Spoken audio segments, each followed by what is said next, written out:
ఒక హై పిచ్తో అనుకున్నాను. కానీ ఈయన వ్యూహం మారిందా?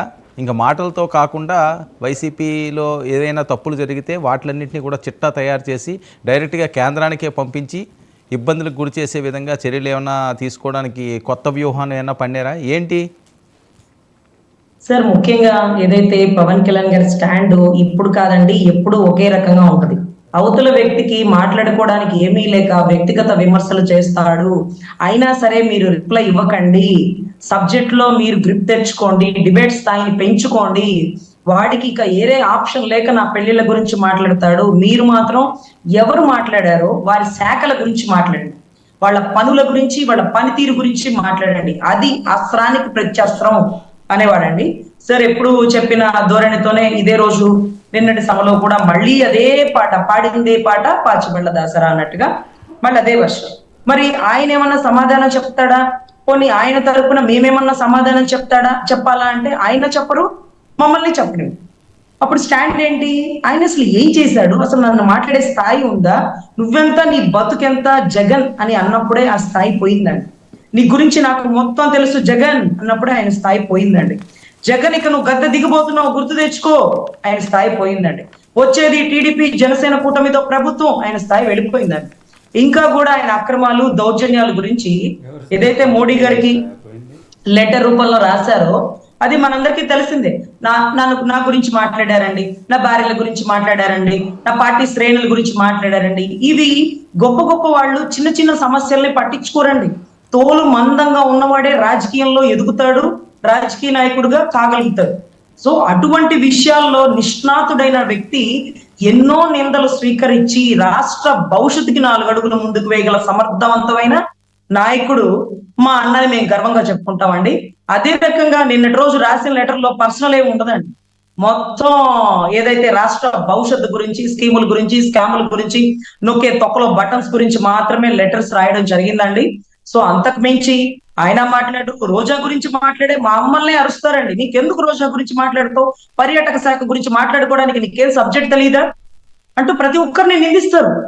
సో అన్న మిమ్మల్ని నన్ను అంటది, దానికి వేరే ఆప్షన్ లేదు అంటది. మీరేం చేయాలా? మీరు సమాధానం చెప్తారా?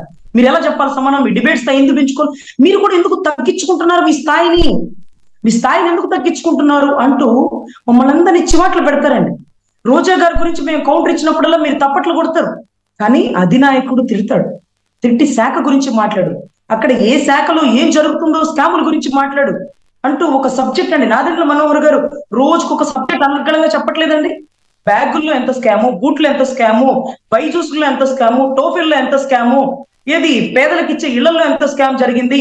అదే రకంగా ఆవులండి, పశువుల స్కామ్, పశువులు దానా తీస్తేనే లల్లు ప్రసాద్ యాదవ్ అసలు బయటికి రాలేని పరిస్థితి. అలాంటిది ఎన్ని పశువులు ఇచ్చాడు, ఎంత లెక్క చెప్పాడు, ఎంత తొక్కేశాడు, మొత్తం లెక్కతో సహా తీస్తున్నారు కదండి. తొక్క తీసినట్టుగా లెక్కకు లెక్క చెప్తున్నారండి. అది అధినాయకుడు స్టాండ్ అండి. మేమేదో చిన్న వాళ్ళం, ఆయన ఒక మాట అనగానే మా కోపం వచ్చి రెట్టించి సమాధానం చెప్తాం. అలా కూడా ఆయనకి నచ్చదు. పరిణితి రాజకీయం చేయండి. రజనీ గారు ఒక్క నిమిషం నా మాట వినండి. ఓకే, రేపు ఎన్నికల క్యాంపెయిన్ వచ్చినప్పుడు వాళ్ళు చేసిన తప్పులు, వాళ్ళు చేసిన కుంభకోణాలు అవన్నీ కూడా మీరు చెప్తారు, కానీ అది ఎవరో కూడా ఆపరు. సరే, ఈ డిబేట్లో అది అస్పష్టతం. కానీ ఈయన ఈ టైంలో లేఖ రాయడంలో ఉన్న ఆంతర్యం ఏంటి?